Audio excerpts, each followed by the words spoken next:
السلام علیکم ورحمۃ اللہ وبرکاتہ۔ گزشتہ کل غدیر خم کے عنوان پر ایک ویڈیو ہمارے چینل پر اپلوڈ ہوئی تھی، اور مجھے امید تھی کہ اس چینل پر اس ویڈیو پر کچھ نہ کچھ فرقہ رافضیہ کی طرف سے نگیٹو کمنٹ ضرور آئیں گے، اور جیسے امید تھی ویسا ہوا بھی۔ کمنٹ آئے اور ان کا کام ہے کرنے کا، اس لیے کہ انہوں نے ایک چشمہ لگایا ہوا ہے اپنے آنکھوں پہ، اور جو چشمہ جس کلر کا ہے اس کو وہ دیکھنا چاہتے ہیں، باقی کے ساری چیزیں وہ دیکھنا نہیں چاہتے۔ حق سامنے آنے کے بعد یہ اچھے لوگوں کی یہ علامت ہوتی ہے کہ وہ حق کو قبول کرتا ہے، اور کرنا بھی چاہیے۔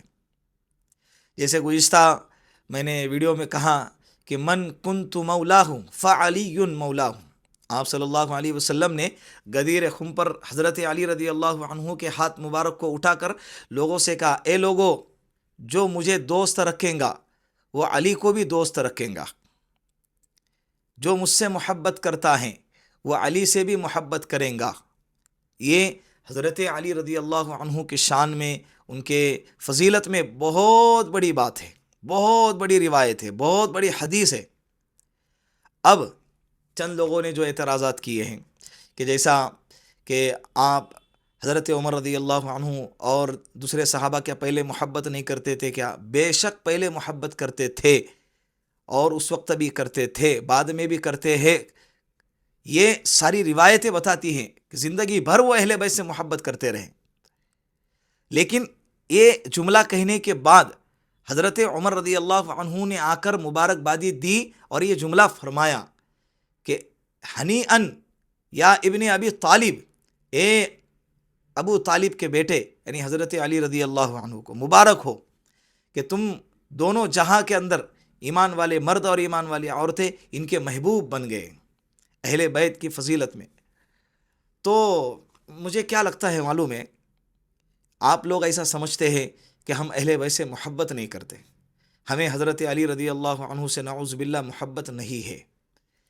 آپ مجھے ایک جملہ بتا دے، ایک جملہ اہل سنت والجماعت کی کسی کتاب سے، اہل سنت والجماعت کے کسی بیان سے، کوئی بندہ اہل سنت والجماعت کے مسلک کا ہے یا موقف کا ہے اور وہ بیان کر رہا ہے، اور اس کے بیان سے ایک جملہ آپ مجھے بتا دے کہ جس کے اندر اس نے اہل بیت کے خلاف کوئی جملہ کہا ہو، حضرت علی کرم اللہ وجہہ کے خلاف کوئی جملہ کہا ہو، ان کے شان میں کوئی گستاخی کی ہو، یا کتاب کا کوئی ٹکڑا بتا دے مجھے کہ اہل سنت والجماعت کا کوئی عالم ہے، اس نے کتاب لکھی ہے اور اس کے اندر اس نے حضرت علی رضی اللہ عنہ اور حضرت فاطمۃ الزہرا رضی اللہ عنہا، حضرت حسنین رضی اللہ عنہما اور اہل بیت کے خلاف کوئی جملہ، ان کے شان کے خلاف نعوذ باللہ کہا ہو۔ ایک جملہ مجھے بتا دو، قیامت کے صبح تک آپ نہیں بتا سکتے، میں دعوے کے ساتھ کہتا ہوں آپ نہیں بتا سکتے، پھر بھی کہتے ہو کہ یار ہم دشمن ہیں، نعوذ باللہ ثم نعوذ باللہ۔ میں نے گزشتہ ویڈیو میں بھی کہا کہ اہل بیت سے محبت یہ ہمارے ایمان کا حصہ ہے، لیکن ہم دوسرے صحابہ کا جو دفاع کرتے ہیں نا، یہ اس وجہ سے کرتے ہیں کہ تم کم بخت صحابہ کرام کے شان میں گالیاں دیتے ہو، تم صحابہ کرام کے شان میں الفاظ بکتے ہو، ان کے شان میں گستاخی کرتے ہو، ابو بکر صدیق، عمر فاروق رضی اللہ عنہما کو غاصب کہتے ہو، جن کے اوپر آپ صلی اللہ علیہ وسلم نے ساری زندگی بھروسہ کیا، اور کئی مرتبہ مجلسوں میں کہا، حدیثیں اٹھا کر دیکھ لو آپ،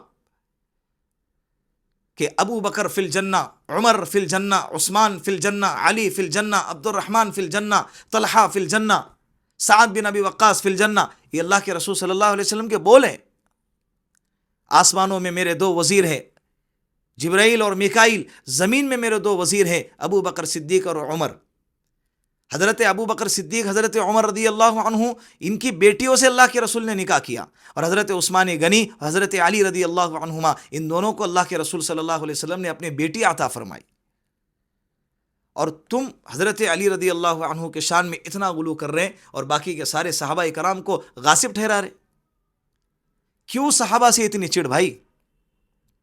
قرآن نے صحابہ کی فضیلت میں آیتیں اتاری قرآن میں، اور اللہ کے رسول صلی اللہ علیہ وسلم نے فرمایا، اللہ اللہ فی اصحابی، یہ کیا ہے؟ اتق اللہ اتق اللہ، اے لوگو اللہ سے ڈرو، اللہ سے ڈرو، میرے صحابہ کے بارے میں اللہ سے ڈرو۔ کیا صرف اہل بیتی صحابہ ہیں؟ دوسرے صحابہ نہیں ہیں؟ حضرت ابو بکر صدیق رضی اللہ عنہ سے لے کر دوسرے جو صحابہ جو کتابوں میں نام آتے ہیں اور تعداد جو ہم کو ملتی ہیں وہ صحابہ کرام نہیں ہے. پھر یہ کون سا ایمان کا ڈنکا بجا رہے آپ؟ کون سے اسلام کی تصویر پیش کر رہے؟ امت کے اندر کون سے فتنے کو داخل کر رہے؟ کون سے فتنے کو پھیلانے کی کوشش کر رہے اور سازش کر رہے؟ اور جو حضرات اس سے ناواقف ہے انہیں چاہیے کہ صحیح معلومات لے، صحیح چیزوں کا علم حاصل کرے اور ایسے فرقے باطلہ کے بہکاوے میں بالکل نہ آ جائے. صحابہ کرام کے شان میں گستاخی کر کے اپنے ایمان کا سودا نہ کرے. پھر ڈرنا چاہیے انسان کو. قرآن کریم میں حضرت ابو بکر صدیق کے صحابیت پر قرآن میں آیتیں اتری ہیں. سورۃ توبہ میں آپ نے دیکھا ہوگا نا، قال علی اصحابہ، ایک یعنی آپ صلی اللہ علیہ وسلم اپنے ساتھی سے کہہ رہے تھے لا تحزن ان اللہ معنا. یہ غار کے اندر بیٹھے ہوئے آپ صلی اللہ علیہ وسلم اپنے ساتھی سے، کون تھا وہاں پہ غار میں؟ حضرت ابو بکر صدیق کے علاوہ. ساری امت کا اجماع ہے اس بات پر کہ حضرت ابو بکر صدیق کے علاوہ کوئی نہیں تھا. اور آپ صلی اللہ علیہ وسلم اپنے ساتھی سے، تو گویا کہ صحبت، صحابی کو صحابی اسی لیے کہتے ہیں نا کہ انہوں نے آپ صلی اللہ علیہ وسلم کی صحبت پائی ہے. تو آپ صلی اللہ علیہ وسلم کے صحابی ہونے کے لفظ کو قرآن نے بیان کیا ہے. حضرت عمر رضی اللہ عنہ نے کتنی مرتبہ رائے دی، قرآن اس کے مطابق اللہ رب العزت نے اتارا ہے. اور اللہ کے رسول نے فرمایا لو کان بعدی نبی لکان عمر، میرے بعد اگر کوئی نبی ہوتا تو عمر ہوتا. عثمان غنی رضی اللہ عنہ کو ذو النورین کہا جاتا ہے. آج تک پورے دنیا کے اندر نہ حضرت عثمان غنی سے پہلے نہ قیامت تک کوئی بندہ ایسا ہے کہ جس کے نکاح میں نبی کی 2 بیٹیاں ہوں سوائے حضرت عثمان غنی رضی اللہ عنہ. اور آپ کو ان سے چڑے؟ پتہ نہیں کیا، کس نے آپ کو کیا پلایا ہے اور کیا سمجھایا ہے. اور حضرت علی رضی اللہ عنہ کو فرمایا کہ علی تیرا گھر میرے گھر کے جنت میں، تیرا گھر میرے گھر کے سامنے ہوگا. کتنی بڑی فضیلت ہے. اور اے اللہ جو علی سے محبت رکھیں گا تو اس سے محبت رکھ، جو علی سے بغض رکھیں گا اے اللہ تو اس سے بغض رکھ. حضرت علی رضی اللہ عنہ کی فضیلت کے بارے میں کون حضرت علی سے گستاخی کر سکتا ہے؟ کون ان سے بغض رکھ سکتا ہے؟ ہمارے ایمان کو ہمیں گھلانا ہے. تمہیں لگتا ہے کہ تم لوگوں نے ٹھیکہ لے کر رکھا ہوا ہے حضرت علی رضی اللہ عنہ کے شان میں جو ہے فضیلتیں بیان کرنے کا اور اہل بیت سے محبت کرنے کا. باقی جتنے بھی لوگ ہیں تمہارے علاوہ سب کے سب جو ہے اہل بیت سے محبت نہیں کرتے. بالکل بھی اپنی سوچ کو بدلو، اللہ کے واسطے اپنی سوچ کو بدلو. حدیثیں بھری پڑی ہے ان کی فضیلت میں اور منقبت میں. اللہ عمل کی توفیق عطا فرمائے. السلام علیکم ورحمۃ اللہ وبرکاتہ.